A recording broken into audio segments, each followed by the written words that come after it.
Hello, everyone. Thank you for joining us. Happy St. Patty's Day. Happy St. Patty's Day. Cool. As people are trickling in, if you can drop in the chat, tell us who you are, what organization you're with, your role, that would be great. We'd love to know who's in the room.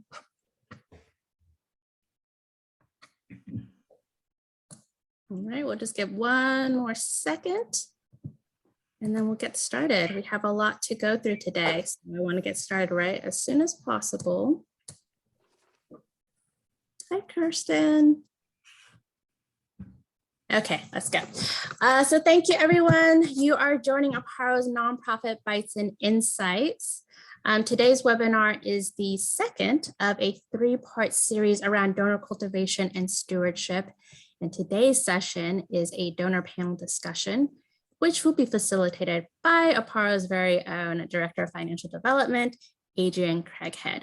But before I give it over to her, let me do a quick Aparo introduction and go over a few housekeeping details. So my name is Yen Ting. I'm Program Associate with Aparo, and I'm just looking in the chat, see a lot of familiar names. Hello, a lot of familiar organizations. A couple new ones. So welcome everyone. If you are new to Aparo and this is your first event, Aparo is a nonprofit as well. We offer services to other nonprofits to help with their technology and business process needs. So we do that by offering a number of services like tech therapy, which is our one-on-one support, team trainings. We help with technology plans, application selections.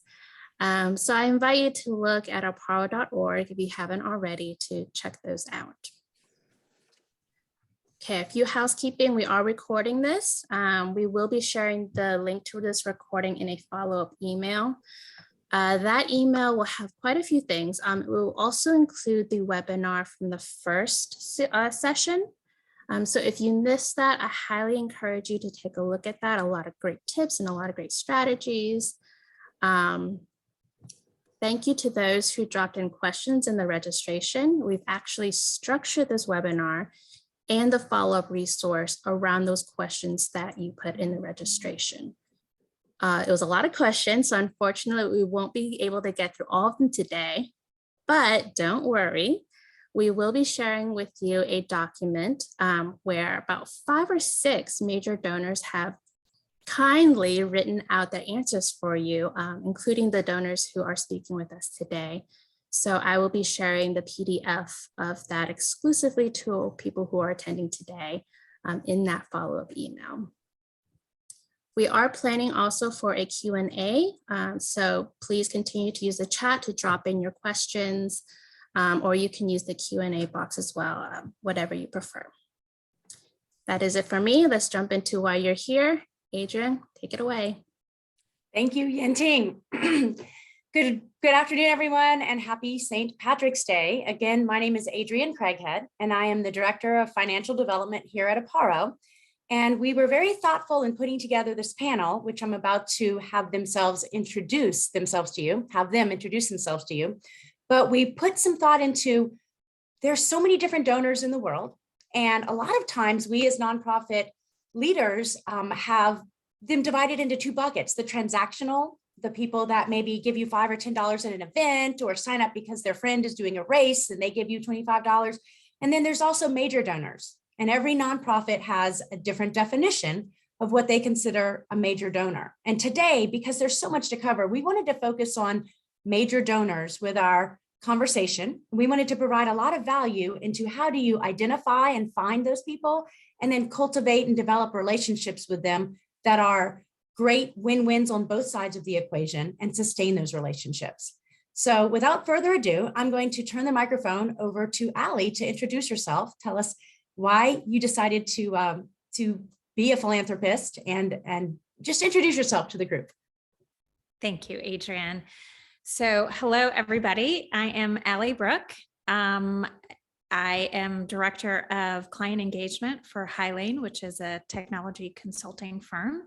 And I have a long career in nonprofit and have worked for several nonprofits in the fundraising area. So I have a love for giving back and helping people solve problems, and being a philanthropist is true to my core and has been since I was in high school, and continued throughout my career. And I'm really excited to be here and share and help answer any questions that can help you cultivate major donors.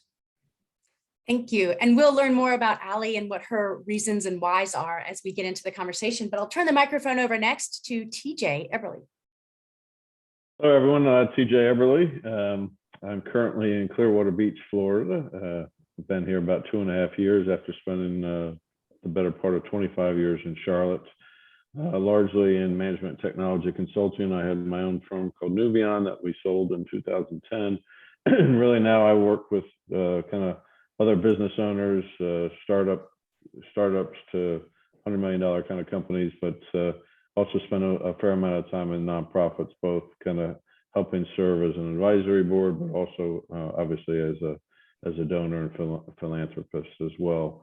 You know, same, you know, as Allie said, you know, it's about giving back. It's really about kind of serving. You know, we spend a fair amount of our early parts of our career kind of building up the skills and to some degrees the pocketbooks to be able to kind of make a difference kind of going forward, and fortunate to be in those positions now. I knew Aparo in its very early stages when it was known as Empower back in the early days, and have kind of worked throughout and seen kind of the impact that they provided as well. So I'm very happy to be here today and trying to help all of you out there as well. Thank you. Thank you. And then I'd love to turn the microphone over to Greg Crumpton. Tell us about yourself. Hey, good afternoon, everyone.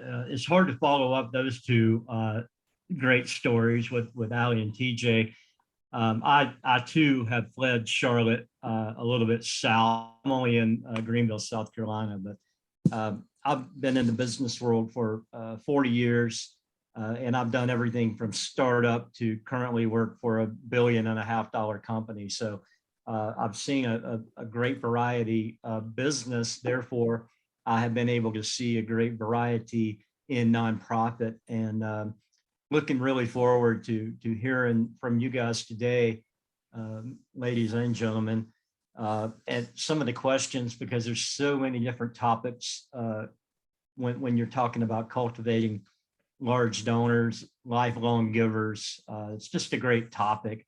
And to TJ's point, you know, as you go through your career and through your life, you're at different stages and you're able to do different things for different reasons. So the Allie says often, you know, understanding your why. And I think that once you do that, you're able to really focus and go after the things that mean a lot, both as a donor tracker and as a donor philanthropist. So looking forward to it. Thanks for coming and joining us today. So to set up the structure of how we have wanted to be intentional about sharing as much information as we can with those of you who are sharing your time with us and are here to learn and add to the conversation, we will allow for questions at the end from this group here live with us today. We will use the next 30 minutes till about 12:40 with sharing some stories, and we'll divide those stories into 2 main sections, and then we will address your questions at the end.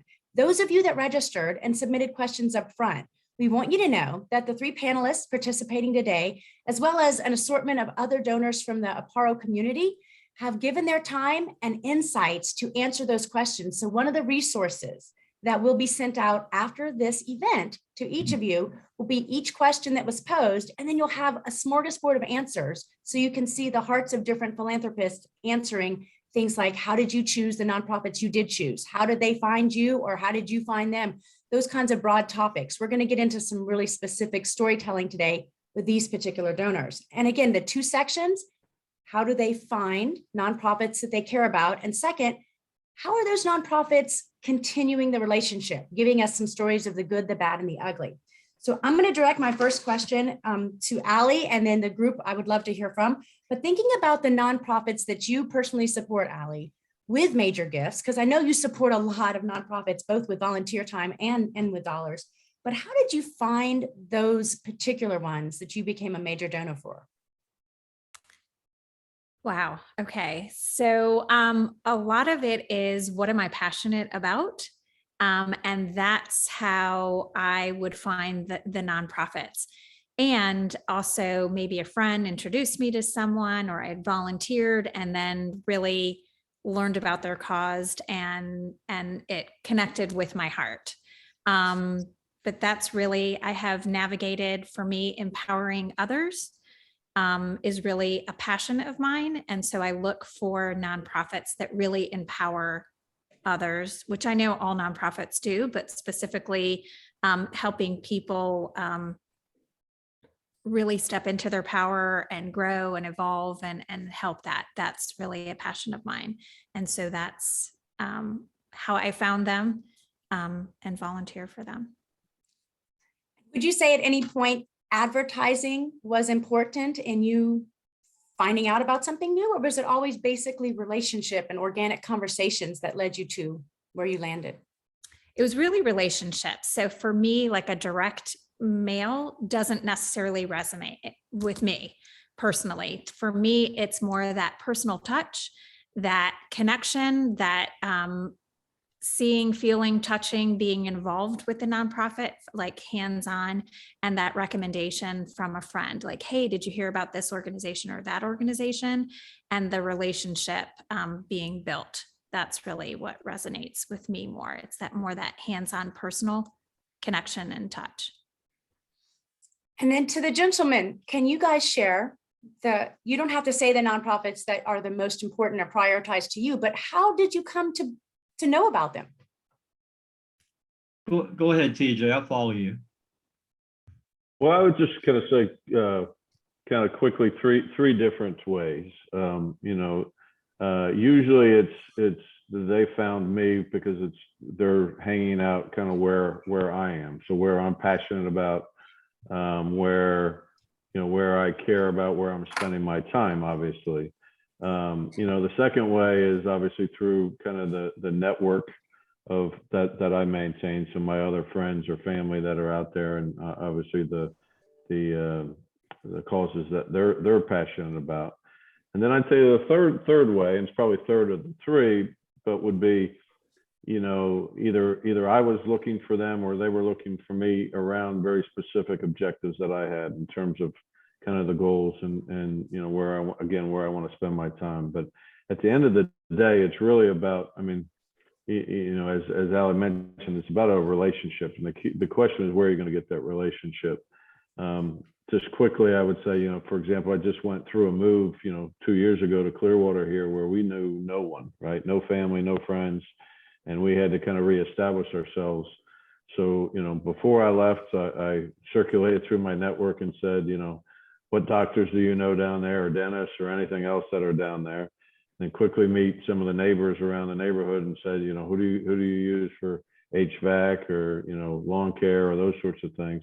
Because there's a trust level ultimately that you want to be able to kind of build to. But again, about how do you find them? It's not through the yellow pages, very little through kind of web searches and those sorts of things. It's about kind of person-to-person interaction, I would say. Yeah, I would follow up TJ and Alex both comments with the fact that it is very personal for me, and it's around the things in my life that I'm passionate about, whether it be my vocation that I embarked on early in life, that I'm still involved in that industry. So it's important for me at this time in my life to get back to that industry and kind of bring the others along the path. It could be anything from IT enthusiast, which I am, which is what I find appealing about Aparo, through animal welfare. But it's all things that hit me in the chest, that my wife and I are in parallel on, and that I build a rapport with. Allie introduced me to Aparo years ago, and it just resonated because of what my passion was, and then we build a personal connection around that. So it's really very, it's a relational thing for me, whether we're talking nonprofit or for-profit or friends. It's got to be good or I'm out. That's just how I'm built. I love that you mentioned your wife. If somebody were to meet you, Greg, and decide, they love animals, you love animals, and they've got a project in mind, would it be important that they also meet your wife, or can you carry the banner solo and just say, sweetie, I found something I'd love to, how should they approach the wife? They met you, but they don't know her yet.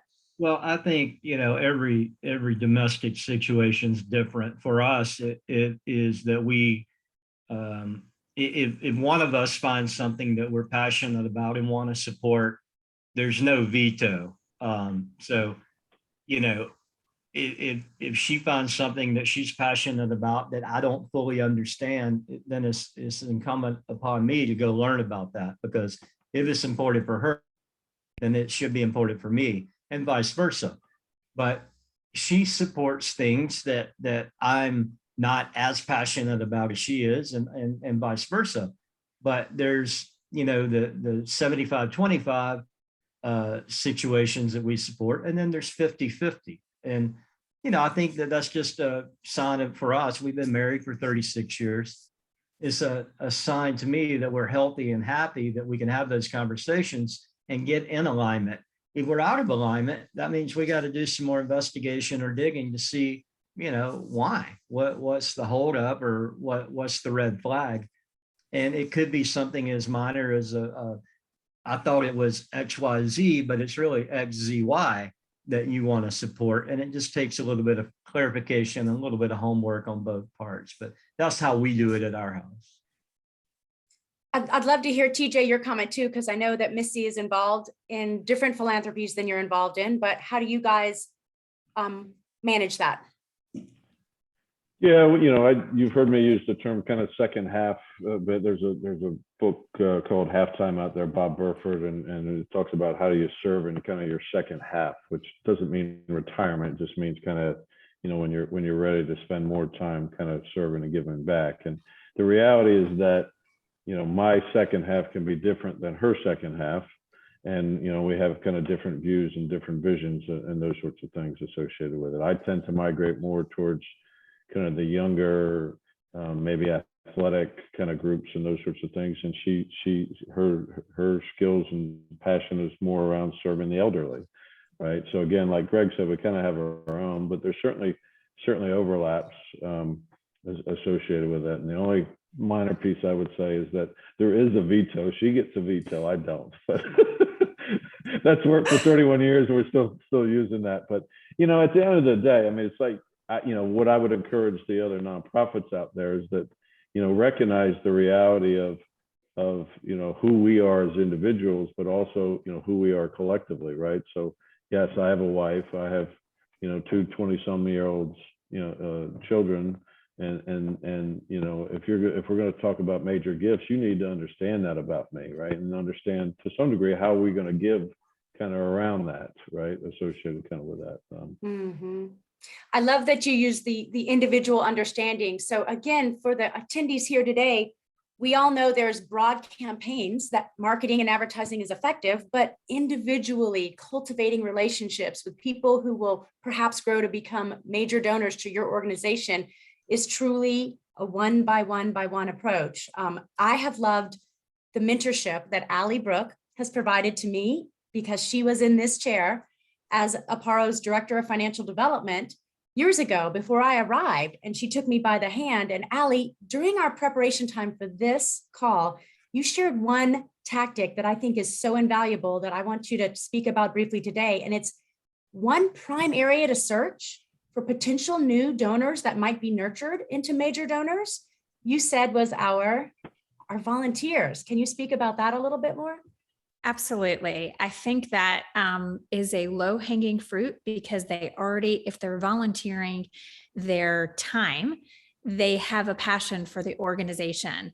And that is a great way to cultivate them into a major donor, because you don't know why or when their circumstances will change where they will want to give more, be involved more, but you already have their passion because they're volunteering and rolling up their sleeves and doing that kind of work. And so I think that's really important. And something also to think about as we're talking, and we all keep talking about relationship, is to understand people's why. Like, why are they volunteering? Get to know them as human beings and how they tick, and grow that relationship, because that will have longevity for you, because people matter. And it's not just their dollars, it's about their why and their passion, and they become your foot soldiers almost, if you will, once they are really passionate about the organization and understand and feel cultivated and feel heard and feel that they're making a difference within your organization. And that just continues to grow and blossom. And I also mentioned that you taught me about the importance of advocacy. And so sometimes there's young volunteers with our organization and they don't have capacity right now to become a major donor, but they have been following Allie's footsteps and bringing people by the hand to the Aparo party and advocating for us on social media and in their communities and with their workplaces. So those advocacy efforts, that's like marketing on steroids, right? It's a personal invitation to come and learn more about Aparo.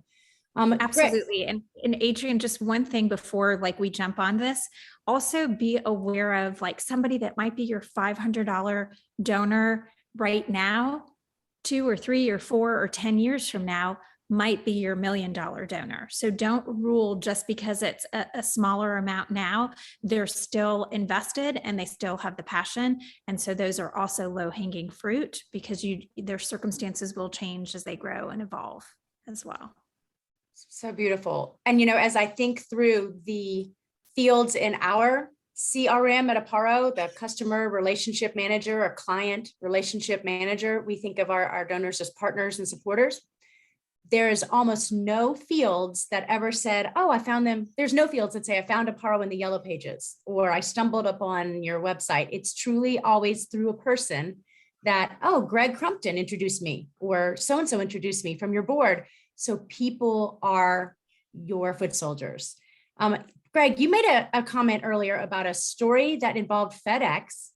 And this FedEx moment was how one person was able to truly nurture relationship with some traction. How did that work?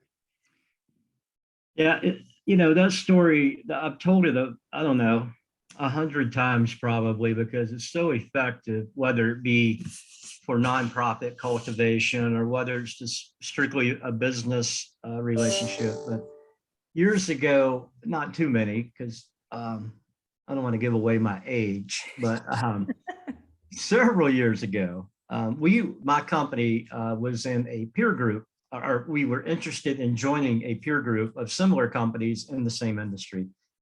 It's a great way to help you expand your company, learn from others that have already walked down that road, and maybe you could impart some knowledge on what some of the struggles they're going through. So it's just a community within and for me as HVAC, that's what I have done and love and have learned. So we're kind of looking around at 2 or 3 different peer groups, and there was a young lady who I'm friends with to this day. It's been about 20 years, so it's a long-term relationship. But we had talked about my company joining her group for a while, and as a young company, as a startup, you're going through cash and you're going through growing pains, so you're reluctant to give away money for something that, even when long-term it's good, whether it be regardless of the amount. It was a lot of money at the time for us, so I never could pull the trigger. She never could get me to commit to yes. So one day I'm sitting at my office, and we've had these month-long or every month or so conversations via email. So I get this package from FedEx, and back then, 20 years ago, that was still kind of a big thing. So I opened the package. I'm thinking, what in the world could this be? I wasn't expecting anything. And it was a very simple 1-page letter with their peer group letterhead on it. And she just explained that she was, in a polite way, she was telling me she was tired of courting and she was ready to go on a date. That's what, that's the essence of the letter. And it said, she wrote in the letter, I would like to call you on this date at this time to talk about finalizing your commitment to this group. And I'm like, wow, that really hit me. Like that was a very, very intentional ask after dancing around the bushes for, months. It was what it took me to say yes in a very polite way, because we built a great rapport, but it was just that final little thing that put it over the goal line for her. She got a nice sale because her business was selling people like me to join the group. And it was the best thing we ever did for the company, I can tell you, because everything that, and this is not a business thing, this is true in the nonprofit world, everything you think it's going to be, building up to it, once you commit, it really gets bigger because you were only looking at it through one lens. And then once you get involved, you're able to see the whole platform rather than just the little pieces that you had your mind set for. I think that is true in any kind of cultivating a relationship, being intentional about what you're wanting to do and asking a direct question. It's kind of like the salespeople out there that are steered to make a sale because they never asked for it. You have to get to the point like Kirsten Compton did back then. She said, hey, we've run up to the goal line. Are you willing to step over? And fortunately for both of us, I was, and it's a happy story ever after. So I think the intentionality after building the rapport, while we're building the rapport, and then getting to the end and not being afraid to make that answer come from me, but she read the tea leaves well. It was time, and she was able to get that done. So it was this one story that really resonated with me of what grabbed my attention. And it could have been just as well, the American Welding Society, because I was passionate about it. I wanted to be involved. I just needed to get there. And that was how it helped me get there. I love the fact she was willing to differentiate herself. And then truly as fundraisers, we sometimes don't think of ourselves in corporate America, and we don't want to make the ask. Well, I'll send him a nice article, or I'll invite him to follow us on Twitter, or I will, keep sharing. We'll have lunch and we'll have coffee, but you never ask, would you like to get more involved? And if your agency has some sort of small way, just like in the corporate world, download this free white paper, something, but some kind of small way, like a monthly giving society for $25 a month, you can start with something that seems transactional and small and grow the relationship over time. But TJ, you're a business coach to a lot of entrepreneurs. So talk to us, one of the things you shared is if people are asking something beyond transactional, just to join the monthly giving society, but when they're really asking, you said it's paramount that a real relationship is there. They need to know you. Talk a little bit about that. Well, yeah, they need to know me, and they've got to be transparent to let me kind of know them as well, right? I mean, if we're gonna move beyond the transactional and get to, this label of kind of major gift, right? In the business world, we talk about use of funds, right? So what are you going to, what's the purpose of this money? What are you going to do with this money? How are you going to invest it? What's the return? What are the, in the nonprofit, what are the outcomes that you're going to accomplish, and those sorts of things? And you've got to know me well enough that there's got to be a connection there that I'm going to connect to those desired outcomes, to those, the ways that we're going to kind of measure those sorts of things as well. If we're going to dance a long dance together, then we need to be able to kind of trust each other, right? I'm fine with giving to folks that I'm passionate about and their missions are. I'm fine with giving it to their general fund if I know that they're going to treat those funds well, that they'll be efficient with those funds, that it's going to go to accomplish the mission, that I'm going to get the feedback back as to how, here's what we were able to do with your and other folks' funds associated with it, and kind of so on.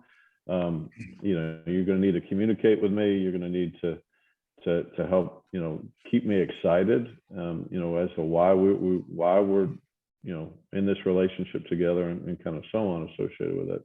up front, yeah, that requires a little bit more work to know what I'm passionate about. And, as I always said, know my why, right? Know why I'm going to give associated with that. If it's going to be merely transactional, I mean, yeah, you might get a check here or there along the way, but that won't last very long, right? That's not sticky, right? Some form of relationship on an ongoing basis, filled with the right kinds of communications and those sorts of things is what's going to be sticky and long term, and frankly increase the chances of more giving over time. Mhm. Well, I'm going to stay with you for just a moment, TJ, because as we shift from how to find and how to build that initial relationship, and we shift into sustaining and maintaining and stewarding that relationship, you also talked about a time when you served some organization and it was part of their advisory board. Is that right? Yeah, that's correct. So I think in our pre-conversation, this came into kind of what not to do, for example. And so that's just kind of as important as to do the right things, right? Is what are the wrong things, right? So if you kind of get to know me, right? So I'm on an advisory board. Let's just say it's part of the mission is around entrepreneurship and young entrepreneurs and those sorts of things, right? So invite me to the advisory board. There's a expected giving level associated with that. I've been through a number of different examples of those sorts of things. That's fine, right? But at the end of the day, if you're just expecting me to serve on that advisory board, to write my check and/or to help you fundraise, that's not going to fill my cup, right? I have, what fills my personal cup is, the ability to give back, to help, coach or advise or help these young potential entrepreneurs in a way, right, that makes a difference in the world kind of going forward, besides just my financial check, right? So, I mean, there's different times where I'm going to want to be involved and not want to be involved, depending on the passion and those sorts of things, right? But again, that's where the organization needs to kind of cultivate that. Now, those people that know me know that I'll be transparent enough that I'm going to have that conversation. If you just want my check, you just want me to fundraise, this isn't going to be a good partnership, and I'll see you later. And kind of vice versa. Of if you want me to do too much, then I've got to be able to say no, right, along the way, right? So there's again, that dance that has to happen. But I think it's important. Again, that's where that relationship comes in, and kind of knowing your donors. And I understand, for especially the small organizations, that may seem really difficult to do, but it's really not. I mean, it's about spending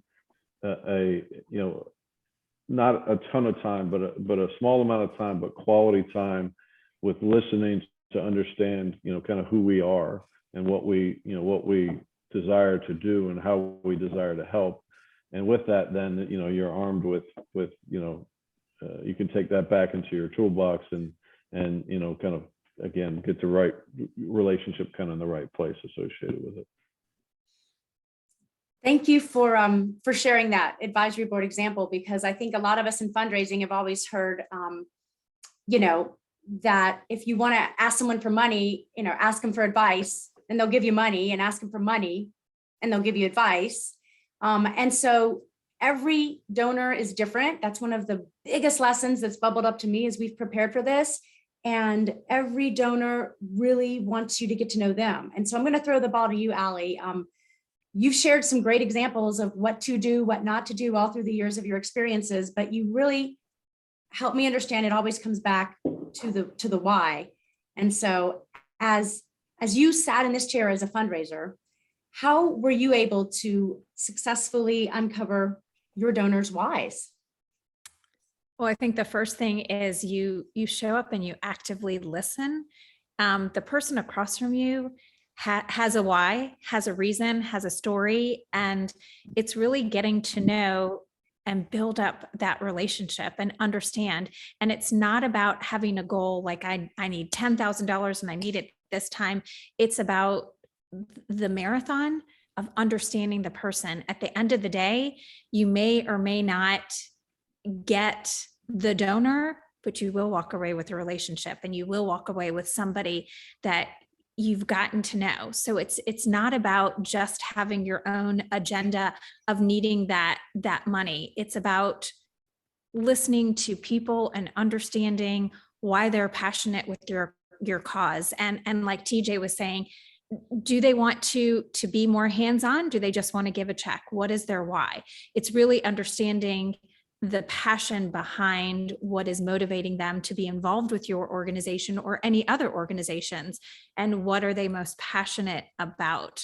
So it's really understanding people. And when you understand people and you have a relationship and you build up trust, then it's a lot easier to go and say, hey, TJ or Greg or Allie or whoever, I have this project and I know it's a great fit, and here's the reason why. Would you partner with me and let's get this to the end goal or whatever the project is. But when you just show up and you just have this ask, it just feels like yucky and inauthentic.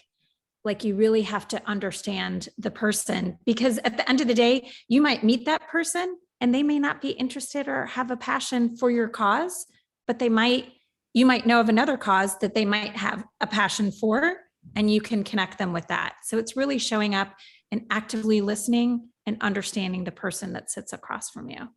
That's it. Super simple. Adrian, I'd like to tag on to what Allie just said. When she's talking about the project and will you be my partner? I think that if you're already to that point, she can also say, look, I need $5,000 to make this happen. I've got 1, 2, and 3 covered, but I need 4. Can you do 4?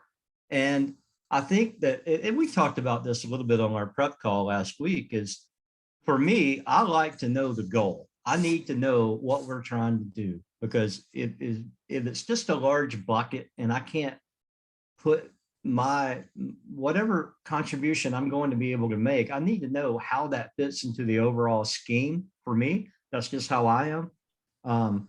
But if I know Allie's got the design, the implementation, the execution, all of that covered, and she just needs a little, love on the financial side to get that done, and I'm able to do that piece of it, it's going to save her a ton of time of trying to call 4 people to ask for money without saying, this is what I'm looking for to get this across the goal line, as opposed to people that think like I do. And God knows, I hope there's not many out there. But if there are, just tell me what we need to do, and I can do a part of it, or maybe I can help you fundraise the other little pieces and pull the thing together. So I think knowing what the goal is allows me to participate at a more comprehensive level to see how I fit into the equation. So I just wanted to throw that in. Excellent point too, about how if you're passionate about that vision, and you may not be that $1 million check, but you know where you fit into the mix, you can help them locate and bridge that gap. Yeah. So some themes we keep coming back to is emotional intelligence and building the one-on-one. And I'm gonna ask you, Greg, to share that 80-20 kind of rule that you use, because when we evaluate our time as fundraisers, how much time do you have in a day and in a week and in a month? And how do I really focus my attention and energy on building my relationships with the best strategy in place? And if you'll talk about how you use the 80-20 rule in your world. Is this the calligraphy thing? Yes. Okay. I mean, I didn't invent the 80-20 mindset. Obviously, that some really, really smart person did that. I just happened to read about it one day and I thought it made sense, and how it impacted my world, it made sense. So I try to, like most people that have read and understood that philosophy, 80% of your time should be spent on your major care. Who are you trying to take care of? Who are you trying to court? Who are you trying to teach? Who are you trying to educate about your passion? And that should be your major givers. And I use the analogy, I'm probably sorry I did at this point, but I'm right-hand dominant. So I right-handed, I baseball play right hand, the whole deal. But So if I'm thinking about when I'm going after a major target, whether it be, nonprofit or for-profit, I'm really working delicately and diligently, and I'm using my calligraphy to write hand notes with that dominant hand because I want it to be good. My left hand is more like a meat hook. You can see it's not really small. I've got it on the buffet, scraping in everything that I can bring in because that is the transactional stuff. But I'm also filtering that transactional for, as Ali said, the up and comer, the new giver who wants to do more. So I'm kind of taking care of my flock here with my left hand while I'm writing calligraphy to my major donor target. So that's just how I compartmentalize it in my head. And I try to spend my, I'm a early morning person. So I'm doing my good work in the morning. So I'm spending my time on courting my targets in the morning, because my afternoons are more like the buffet at your local all-you-can-eat restaurant. So I'm scooping that stuff in and culling and categorizing and color sorting, but I'm still concentrating on my 80% goal. So that's just how I do it. I believe Greg made a reference to Golden Corral and the buffet. I wasn't going to use any trade names, Adrian. I'm trying to protect the innocent. My wife would be mad if I went to eat at a Golden Corral now because it's not clean enough, food-wise. Oh, all right. All right. So we wanted to use this time during our panel discussion today to see what questions we have from our attendees, and I'll let Yenting bubble those up. And then I have plenty more questions too. So if we don't have a ton of questions just yet from the group, let me know, Yenting. Sounds good.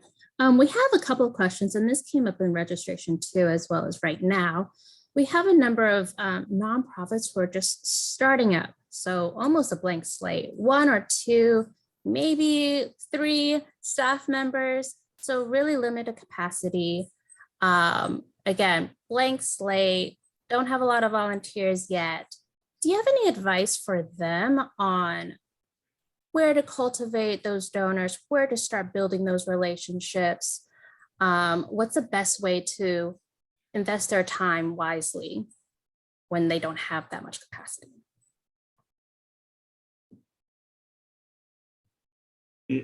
Who are you asking that? All 3 of us? Sure. Go ahead, Ali. Thank you. Oh, wow. I mean, there's a lot of different avenues where you can spend your times in cultivating. It's really what is your mission would kind of drive the places where you would go. So that honestly depends on what the mission is, to be honest, as to spending their times. Because if you're, let's say, a sports organization, you're going to want to surround yourself in the sports arena. If it's a medical area, you're going to want to surround yourself with people that might be interested in that. So it would be networking in different arenas, as well as if it's women empowerment, maybe you would go to women networking groups or something like that. So it's really targeting. That's how I would do it. Targeting to what your cause is, to be able to narrow it down and to spend time efficiently. But I think it's being out there, and networking arenas are great places to start meeting people and start talking. Because when you start to talk to one person, they'll say, hey, have you spoken to this person, or to speak to that person? Because people like TJ and Greg and I have said will introduce and open up the doors for others when they understand, because innately we all want to help each other. And so if I might not be a fit, but I know somebody else that is, I would connect you with somebody that I know what that is. So I would say your target audience and networking venues, trying to go to places and just start talking about your cause, and then start following the breadcrumbs from there. Yeah, I would add to that, Alice, a great point. And I flipped the script from thinking nonprofit to go to .com or profit, or even government or education. Go to where the people are that are not nonprofit, but are in your same realm. If you're, you know, animal welfare, you go to where the people pay to be. So you're going to where that target rich environment is, in that same vertical or in that same cluster of thought process, which is animal welfare. Then you go and find out, then you do what Ali said, you start to network within that group. You know, Adrian and I had a conversation yesterday about a gentleman that we'd like to get introduced to what we're doing. And I met him through, we served on another board together. So there's this cross-pollination that can occur, but you got to go to where they are. You know, it's kind of like Wayne Gretzky.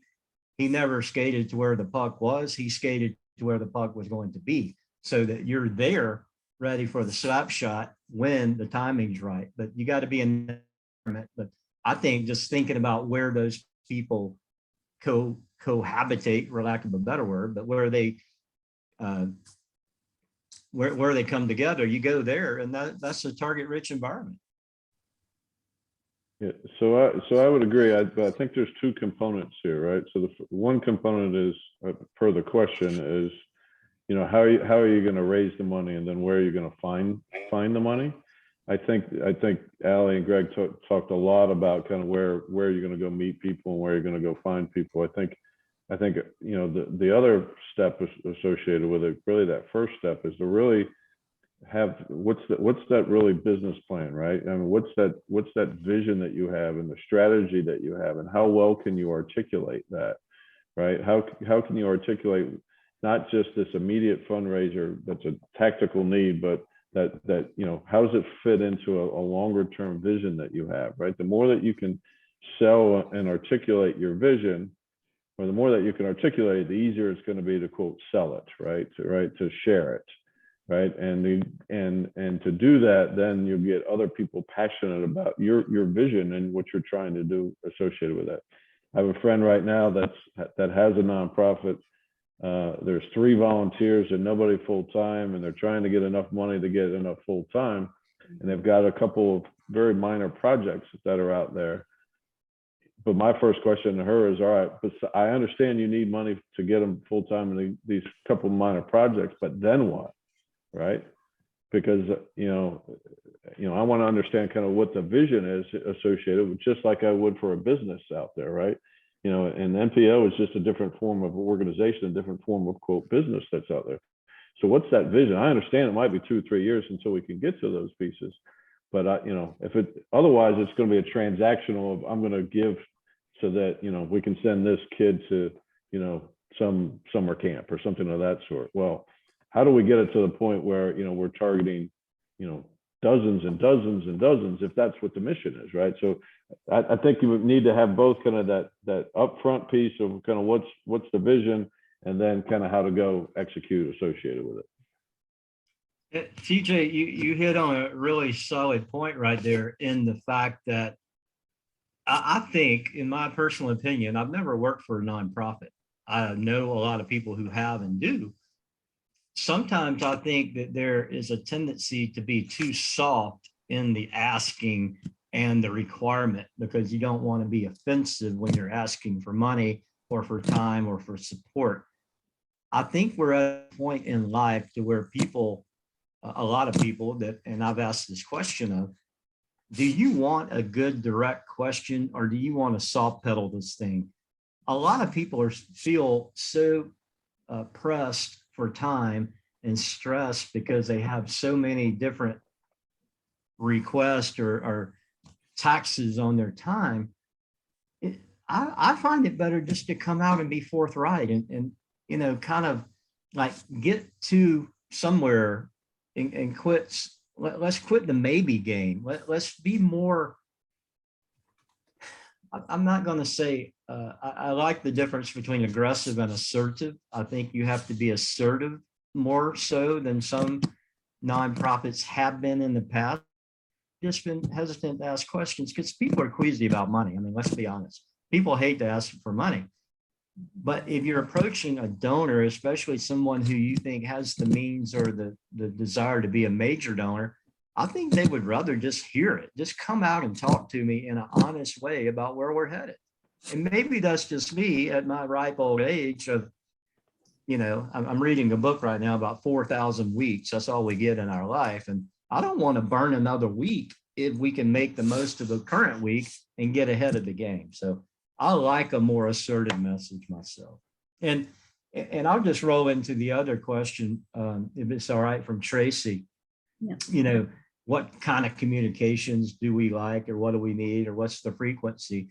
And for me, I like a phone call after we've established some kind of rapport. If you want to cold call me and I don't answer the phone anymore on, people who call, because I don't need the additional coverage on my car that I had 4 years ago. That's about to expire from warranty. So I screen my calls pretty good. But if you leave me a call and it's intriguing enough message and we can connect, then I like to have that one-on-one talk rather than get an email, because we all get a lot. And trying to decipher your message from an email that I may not understand the intent, that's a little bit, it's not off-putting to me at all. It's not off-putting. It just doesn't resonate well. So that steady stream of one-on-one contact is what I prefer, Tracy, to answer your question. I hope that helps. I'll also say Greg and I first met when he was serving on a committee for Aparo, that he told me frankly, and Greg recommended a book to me last week called Radical Candor by Kim Scott, a business book that I think is going to help me in my personal and professional life about this dance around the issue, or just ask, because people are busy. And so thank you for that book recommendation, Greg. But he was on a committee and he just told me frankly, I don't love this one-to-many kind of moments. I'll help you. I will serve Aparo and give ideas and thoughts, but I work best one-to-one. So if that's of interest to you, let's continue down that road. But you won't be seeing me show up at these monthly committee meetings. I don't find this fits the way I like to work. Thank you for being very frank and very, transparent and telling me that. And I think what you'll find, guys, in the wrap up resources that Yenting will email out is every donor is different. Some want to be asked with a letter so they can sit down with their spouse, maybe pray over it, maybe think about, does this make sense and to what amount? But some people prefer at a dinner conversation. Some people make sure that the spouse is in the room, and others are like that this is my passion project. You don't have to have a spouse. So I think we're going to see a lot of variety, but the core lessons we keep coming back to are relationship, emotional intelligence, know their why.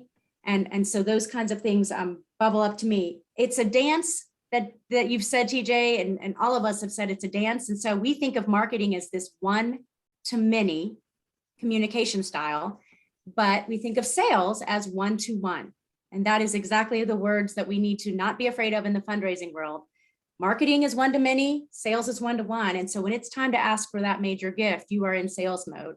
And you need to, if your donor relationship allows you to practice radical honesty, what was the name of that book again? Radical Candor. Candor. Yeah. Then by all means do so. Other questions that have bubbled up, Yenting? So, Adrian, you said earlier in the conversation about, I forgot the word you used, a commercial or something you said earlier. I think it's important that we all remember marketing, branding, and selling. Those are three distinct acts. And sometimes those get all jumbled up in the nonprofit world, but they're really the same. They have the same meaning as they do in the for-profit world, because marketing is marketing. That's pushing your message out. Branding is just what you're doing, what both of you ladies at Aparo are doing in your background right now with your messaging, so that we're all seeing the logo and the name. That's branding, so that when I see that logo, I'm going to think of either this call, I'm going to think of the mission, I'm going to think of one of you two. So that branding is important. The marketing is important, but as you just eloquently laid it out, it has to be on the basis of the recipient need, the whole EQ piece. How do you communicate with TJ is differently than how you're going to communicate with Ali and me. And that's true across the world, but it takes time to dig in. And you're thinking, Jesus Christ, I got to call everybody and figure out how they like to be communicated with. Yeah, pretty much. That's the bad side of it, is that it's a relentless pursuit of what your target needs to hear and when. But Greg, what people will give you the roadmap of how to be in relationship with them and what they're looking for when you show up and you actively listen and you ask questions of them. If you pay attention to what they're talking about and where they show up to volunteer and in their rhetoric, they will give you the roadmap of what they want to hear and what the value is for them. So yes, each person is individualized, and yes, it does take listening, and people will guide you as to what they need to hear. Well, Allie, you're a good listener, because I remember the day we met, you came and we sat and you had a spiral notebook and you took really good notes. I remember that. And that was important to me, because I felt like you were paying attention to what I was giving you, rather than trying to, dedicate everything to memory and then get back to the computer and type it in. You were making good notes. And for me, as an observer, I like that. I like to see, okay, she knows that I like this, that, or the other, whatever. But I thought that was a good sign of being a good listener and a great way to carry the relationship to the next, at least to the next conversation. And look at you now. So another idea I cannot wait to share with this group that won't be shared in the resources is an idea that Allie shared with me at lunch a month ago. And it's a way that everyone on this call can utilize their distinguished donors, their donors that are making major gifts, if that donor is willing. So she said, Adrian, if you've got somebody who's on the fence, bring me with. Let's go talk to them over coffee. And I thought, how beautiful is that? Because I work for Aparo. People know I have a paycheck here. I hope they feel the passion is real. But Allie does not work for Aparo, used to, now became a major donor for Aparo. She lives and breathes this story of supporting this agency. And so she brings this credibility to that table with that prospect. And the fact that not every one of your donors, I know you don't have much capacity, Allie, you're really busy professionally and personally, but the fact that you even offered and gave that idea, I wanted the attendees on this call to hear that, because there may be some retirees that are your major donors that would love to be invited and engaged in that way. Thoughts? That's for me. Thank you. I think part of that is recognizing a peer-to-peer is a different selling point, cultivation, than a staff member to a donor. Very, very different. And you have people that might be their why. Maybe they're so passionate and they just want to give back and serve in the fundraising capacity. And that might be their why. So yes, thank you for sharing that. I love helping in those capacities. We're glad you love Aparo. So as we wrap up on our time here, Yinting, anything I should see in the chat? Nope, we're all good. Any final words? Just a word of gratitude from this person, Adrian Craighead, and the whole team at Aparo for these three panelists. You've given your time multiple hours besides just the hour you're sharing with us today to make our world a better place through sharing your heart and your head. And so just so much gratitude for helping lift nonprofits across the community. Let's give a round of applause for TJ, Greg, Allie. Yes, and I want to add, it's one thing to hear from like experts, to read books and to read articles. It's just a whole nother experience to actually hear from donors. So thank you so much. Your time is so valuable and we really appreciate it. Absolutely. And Adrian, thank you to you for facilitating an awesome conversation. Couldn't have done it without you for. So really quick, I know we are approaching 1 o'clock before we hop off. Everyone, our third and last session of this series is going to be Thursday, March 31st. We have invited 3 vendors, donor management softwares, to come and demo their platform for us. So it should be really exciting. It'll be really fast paced. Come join us for March 31st. You do not need to register again. You will get a reminder email and a link to access that webinar. But registration is still open if you have others who might be interested in it. Okay, 1 o'clock. Thank you everyone for taking the time to join us today, and we will see you next time. Take care.